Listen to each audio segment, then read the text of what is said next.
Happy days. Oh, well, that's that sorted then. Time waits for no man, or so they say. Yeah? Well, try telling that to Doctor Who. Yes, the second series has been and gone, and so has Billie Piper, who not only gave a fantastic performance, I think, as Rose, but also allowed viewers to play a fun game called Which Bit of Her Face is the Biggest?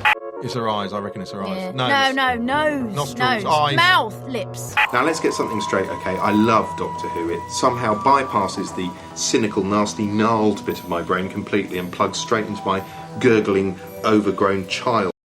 I love the fact that it's a big, populist drama driven by ideas. What's happening?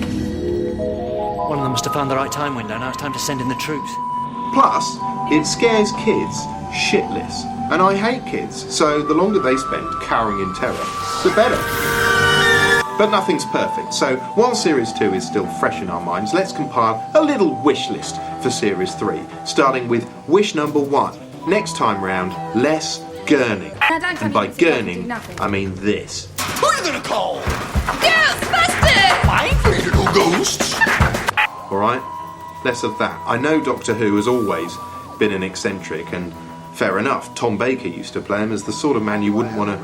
Well, you wouldn't have to use a bath towel after him. Touch one wire against the other. But poor old David Tennant, who I think is great in all other respects, seems to have been encouraged to ramp up the goofiness until he becomes perilously close to being one of those archetypal, annoying, wacky characters from a bad US sitcom.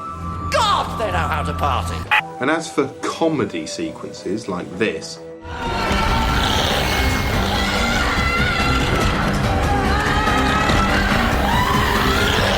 If you ask the Chuckle Brothers to do that, they just go...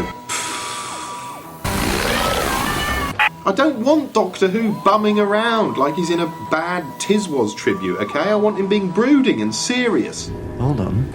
Wish number 2, be less knowing, because occasionally, this series, the Doctor has behaved like a bit of a, oh, I've seen it all before, sort of arse. Ah!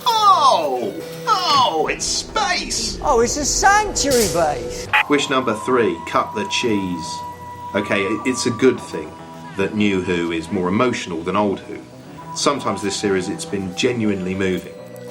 But rather than tugging your heartstrings occasionally and for great effect, Series 2 seemed to perpetually be yanking at them, which left it looking mawkish. Well, not mawkish, just mork, whatever bloody hell mork is. This mean that the Olympic dream is dead?